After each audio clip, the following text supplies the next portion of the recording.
Kodangal కాన్స్టిట్యూన్సీలో doctor Babasaheb Ambedkar గారి విగ్రహం దగ్గర మహనీయులైనటువంటి విగ్రహం ఈ యొక్క అంబేద్కర్ గారి స్ఫూర్తిని తీసుకొని మేము సుప్రీంకోర్టు ఆర్డర్ను అమలు పరచాలని చెప్పి సుప్రీంకోర్టు ఏదైతే ఆర్డర్ ఇచ్చిందో 1950 రాష్ట్రపతి ఉత్తర్వుల ద్వారా ఇచ్చినటువంటి రాష్ట్రపతి ఇచ్చిన ఆమోదాన్ని నేటికి కూడా జీవోలు అమలైన కూడా మరి ఈ 80 సంవత్సరాలు బీసీసీ కన్వర్టెడ్ క్రిస్టియన్లు బీసీసీ తీసుకోవాలనేటువంటి ఆలోచన సుప్రీంకోర్టు ఇచ్చినటువంటి తీర్పును అమలు పరచనటువంటి ఈ యొక్క 58 సంవత్సరాలు కాంగ్రెస్ పార్టీ కేంద్రంలో అధికారంలో ఉన్నది. అదైతే సమాజంలో అందరికీ తెలుసు. కానీ ఈరోజు ఏం జరుగుతుందంటే నిమ్మకు నీరెత్తినట్టు ఓటు బ్యాంకు రాజకీయం జరుగుతున్నది. అందుకే ఈరోజు మా యొక్క ఉద్యమాల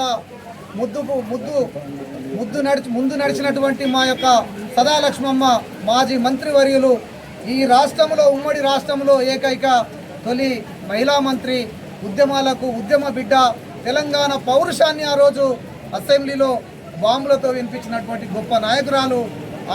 ఆ కుటుంబంలో ఆమె కొడుకైనటువంటి వంశ తిలక్ గారు ఈరోజు ముఖ్య అతిథిగా ఇక్కడికి రావడం అనేది, ఆయన ఆరోగ్యం బాగలేకపోయినా కూడా ఒక సందేశం కరెక్ట్గా ఇవ్వాలని చెప్పి ఈరోజు ఇక్కడికి రావడం జరిగింది. అదేవిధంగా వరంగల్ నుంచి మన నీరజ తర్వాత డక్కలి రాములమ్మ, అంటే మా యొక్క ఉపకులాల్లో మేము ఎప్పుడైనా పోషిస్తున్నటువంటి డక్కలు మాకు ఒక గురువుల్లా మా బాధ్యతలుగా తీసుకున్నటువంటి సూర్యాపేట నుంచి వచ్చినటువంటి డక్కల్ రాములమ్మ, అదేవిధంగా మా యొక్క మహిళా అధ్యక్షురాలు అడ్వకేట్ రాములమ్మ మహబూబ్ నగర్ నుంచి రావడం జరిగింది. అదేవిధంగా మరి తిరుమలయ్య బైండ్ల సంఘం నుంచి వికారాబాద్ జిల్లా జెడ్పీ వైస్ చైర్మన్ అయినటువంటి మన విజయన్న గారి ఆ యొక్క సంఘం ఆధ్వర్యంలో మన తిరుమలలో రావడం జరిగింది. అదేవిధంగా మహబూబ్ నగర్ జిల్లాకు సంబంధించిన బేడ బుటియ జంగాల అధ్యక్షులు నరసింహన్న రావడం జరిగింది. మహబూబ్ నగర్ జిల్లా అధ్యక్షులు బిచ్చన్న రావడం జరిగింది. అదేవిధంగా పరిగి ఉద్యమాల నాయకుడు, తెలంగాణ ఉద్యమ నాయకుడైనట్టు విద్యాసాగర్ అన్న రావడం జరిగింది. చాలామంది ఉమ్మక్క రావడం జరిగింది. అదేవిధంగా లక్ష్మణ్ వచ్చిందా అదేవిధంగా కుమార్ అన్న రావడం జరిగింది. చాలామంది మిత్రులు పేరుని చెప్పబోతే అన్ని జిల్లాల ముఖ్య నాయకులు ఈ కాన్సెప్ట్ నచ్చి మేము కూడా ప్రజలకు తీసుకుపోవాలన్నటువంటి వాళ్ళందరూ కూడా ఎందుకు వచ్చినామంటే ఈ నియోజకవర్గం ఎందుకంటే మొత్తం ఈ యొక్క 33 జిల్లాలను ఏలుతున్నటువంటి రేవంత్ రెడ్డి గారు ఒకసారి ఆలోచన చేయాలి. మా యొక్క బాధలు ఆలోచన చేయాలి. ఏమిచ్చిన బుక్క చిట్టి చెల్లదు భారత రాజ్యాంగంలో. సిస్టమ్ ఇచ్చినటువంటి రాజ్యాంగంలో ఇచ్చినటువంటి సుప్రీంకోర్టు అమలు చేసినటువంటిది ఎందుకు గ్రామాల్లో తీరుస్తలేరు? మా యొక్క కరపత్రంలో క్లియర్గా చేసినాం.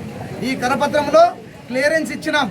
ఎక్కడైతే ఈ కరపత్రంలో ఏమి ఇచ్చినామంటే గ్రామ స్థాయిలో ఉన్నటువంటి క్రిస్టియన్లు ఎవరైతే ఉన్నారో ఓన్లీ మా యొక్క దళితులకి వెళ్ళి క్రైస్తవులుగా మారిన వాళ్ళకే ఈ యొక్క జీవో ఇవ్వడం జరిగింది. ఆ జీవో కూడా మేము లిఖితపూర్వకంగా ఇవ్వడం జరిగింది. మేమే కాదు, సుప్రీంకోర్టు ఇస్తున్నది. కానీ యంత్రాంగం పనిచేయకపోవడం, రాజకీయ వ్యవస్థ బాగలేదు. అది ఓటు బ్యాంకు రాజు వాళ్ళ తాను ఆధికంగా ఉన్నారు. వాళ్ళు 4 గ్రూప్ అవుతున్నారు. తర్వాత వాళ్ళకి విదేశీయ మతమైనట్టు క్రైస్తవ మతం సపోర్ట్ ఉందని చెప్పి చాలామంది అందరూ కూడా అక్కడ వెళ్ళిపోతున్నారు. దళిత సోదరులారా, మీరందరూ జై భీమ్ అనే వాదం, అది జై భీమ్ అనే వాదం ఏంటంటే జ్ఞానం వర్ధిల్లుగాక. ఆ జ్ఞానం ఎక్కడ వర్ధిల్తుంది? ఓన్లీ దళిత వాడల్లోనే చర్చిలు కట్టి ఇక ఆది జాంబవుని వారసులుగా మేమందరూ దూరం అవుతారా? మేము ఇక్కడ ఆది జాంబవంతుని కూడా మేము స్మరించుకుంటూ మేము మళ్ళీ ప్రతి వాడలో ఆది జాంబవుని గుళ్ళు కట్టాలని చెప్పి ఎండోమెంట్కు డిమాండ్ చేసినాం ఇక్కడ 6వ దాంట్లో. కానీ ఒక్క విషయాన్ని మీ ముందు ఇస్తున్నాం, మీడియా మిత్రులు ఒకసారి దాన్ని బాగా ప్రజలకు తీసుకుపోవాలి. మేము ఎవ్వరి మీద కుటిలాత్మకంగా పనిచేయడం లేదు. మాకు రాజ్యాంగం ఇచ్చినటువంటి జీవోలు ఇచ్చినటువంటి అమలుపరచమని చెప్పి యంత్రాంగం మీద మేము ఫైట్ చేస్తున్నాం తప్ప ఎవ్వరి మీద కూడా మేము ఈరోజు మందకృష్ణ మాదిగా మాట్లాడతాం. మేమందరం కూడా అమ్మ స్కూల్లో అమ్మ టీచర్ అయితే రాజకీయ ఓనమాలు నేర్చుకున్నాం. నీవు తెలంగాణ ఉద్యమంలో మేము వెళ్ళిపోతే మా కులం వైపు నీవు వచ్చినావు. కానీ ఇవాళ నువ్వు ఆ రోజే చెప్పినాం నీకు 2009లో రాజశేఖర రెడ్డి అసెంబ్లీలో నేను పక్కా క్రైస్తవులకు ఎస్సీ హోదా కల్పిస్తా అన్ననాడే ఆ రోజే మందకృష్ణ మాదిగకు ఏలి అని చెప్పి మహబూబ్ నగర్లో చెప్పడం, మేమందరం కూడా ఆ రోజు ఇక్కడనే ఈడే కర్ణ శ్రీశైలం పుట్టినటువంటి ఈ ఊర్లోనే ఆ రోజు ఒక సంఘం పెట్టి మేము ప్రయత్నం చేయదలిచినాం. కానీ ఇప్పుడు మరి మొన్న చింతాడ ఆనంద్ జీవో అమలు కాగానే చింతాడ ఆనంద్కు సుప్రీంకోర్టు ఇవ్వగానే మరి నేను క్రైస్తవుల సైడ్కు నిలబడుతుంటే ఆ రోజు భారత కాండలు ఆ రోజు యుద్ధం కౌరవులకు పాండవులు జరిగినప్పుడు కర్ణుని నీవు మా వంశపోవడం అంటే నేను రాను, నేను అక్కడనే ఆయన అన్నం తిన్నా, ఆయన బుట్టగట్టిన అన్నట్ల మందకృష్ణ మాటలున్నాయి. మందకృష్ణ మాటలకు ఈరోజు ఎంఆర్పిఎస్ మిత్రులకు అందరికీ ఉద్యమంలో ఉన్నటువంటి అందరికీ విజ్ఞప్తి చేస్తున్నాం. ఏంటంటే మందకృష్ణ మాదిగ గారు నిజంగా నీవు ఒకవేళ వాళ్ళ సైడ్ నిలబడితే ప్రజాస్వామ్యంలో మాకు అభ్యంతరం లేదు, కానీ కింద ఏమైనా డెవలప్ అయిందా? మా హిందూ దళితులు ఇప్పటికీ హీనంగా ఉన్నారు, వీళ్ళ విషయంలో ఆలోచన చేయి. నువ్వు నాయకుడవు, సరే మేము ఇప్పటికే గౌరవిస్తున్నాము, నువ్వు మార్చుకో అని చెప్పి మేము విజ్ఞప్తి చేస్తూ ఉన్నాం. ప్రజలు ఎర్ర చేయక ముందలే ప్రజలు కన్ను ఎర్ర చేయక ముందలే మేము ఇంకోటి కూడా చెప్పినాం, ఓటు చైతన్యపరుస్తున్నాం, మా ఓటుతో బుద్ధి చెప్పుతాం. హిందువులు ఎంతమంది ఉంటారు ఈ దేశంలో? ఈ ఊర్లో ఒక ఊర్లో హిందువులు ఎంతమంది ఉంటారు? ఒక మాల మాదిగలకు ఈ యొక్క 59 ఉపకులాలకు జరుగుతున్న ఈ అన్యాయం మీద బీసీలు, ఎస్సీలు, ఎస్టీలు, మైనార్టీలు, రెడ్లు కూడా మాకు సపోర్ట్ వస్తారు. అప్పుడు మీకు దమ్ముంటే రాండి, మీరు పోటీ చేయడానికి అప్పుడు తెలుస్తుందని చెప్పి ఇలా సవాల్ ఇస్తున్నాం. మేము మీ మీద కోపం కాదు, ఇక్కడ ఎంఆర్పిఎస్లో ఉన్నటువంటి నాయకులు ఆలోచన చేయాలి. కుటిలాత్మకమైనటువంటి వాతావరణం తీసుకుపోతున్నారు. ఇప్పటికే మేము ప్రభుత్వం దృష్టి పెట్టినాం, ఎస్పీ గారు దృష్టి పెట్టినాం, ఎవరెవరు ఏం చేస్తున్నారు అనేది, ఈ జిల్లాలో ఏం చేస్తున్నారని కూడా పెట్టినాం. కాబట్టి మేము భయపడే ఉద్యమాలు ఇక్కడ వచ్చలేం. సదాలక్ష్మమ్మ పోరాట యోధాన్ని, ఆ యొక్క ఘనమైన అక్షరాలను నేర్చుకున్నటువంటి పోరాట బిడ్డల 30 ఏళ్ళు తెలంగాణ ఉద్యమంలో ఉండి సాధించినాం. మేము ఎవ్వరికి భయపడాల్సిన అవసరం లేదు. మా ఎంబడి ధర్మం ఉన్నది, మా ఎంబడి న్యాయం ఉన్నది. మా యొక్క గురువు కొడుకైనటువంటి ధర్మ పోరాటంలో నిలబడ్డాడు కాబట్టి ఆయన ఆధ్వర్యంలో రాష్ట్రమంతా తీసుకుపోతాం. ఇవాళ మాకు అందరూ కూడా సపోర్ట్ ఉన్నారు. మరి కేంద్రంలో కూడా సపోర్ట్ ఉండదు. సుభాష్ బిహారీ గారు ఆయన లోక్ జనశక్తి పార్టీ, ఆయన కూడా మాకు ఫుల్ సపోర్ట్గా ఉన్నాడు. మరి ఇక్కడ ఎవరంటే ప్రొఫెసర్ ఏక్ తిరుపతి గారు కూడా న్యాయ పోరాటం చేస్తున్నాడు. చింతస్వామి తెలంగాణ కోసం ఎంఆర్పిఎస్ మాట్లాడిన సమయంలో చింతస్వామి బయటకు వచ్చి ఎంఆర్పిఎస్ వ్యవస్థాపక అధ్యక్షుడిగా ఉండి మళ్ళీ బయటకు వచ్చి తెలంగాణ మాదిగ దండోర పెట్టిన నాయకుడు ఇవాళ జాంబవసైన అధ్యక్షుడిగా పనిచేస్తున్నాం. మేము ఎవ్వరికి కూడా కోపం లేదు, ఎవరి మీద దోషం లేదు. మరొక్కసారి మందకృష్ణ గారికి చేతులెత్తి విజ్ఞప్తి చేస్తా ఉన్నా, క్రైస్తవుల సైడే ఉన్నావంటే నువ్వు కర్ణుడవైతావు. ఒకవేళ నిజంగా ఈ న్యాయంగా ఆలోచన చేస్తావంటే నీవు ఈరోజు ఈ వెనుకబడ్డటువంటి హిందువుల 59 ఉపకులాల ఆలోచన కూడా చేయాలి. వీళ్ళకి అన్యాయం జరిగింది కాబట్టి దీని మీద కూడా నీవు ఆలోచన చేయాలి.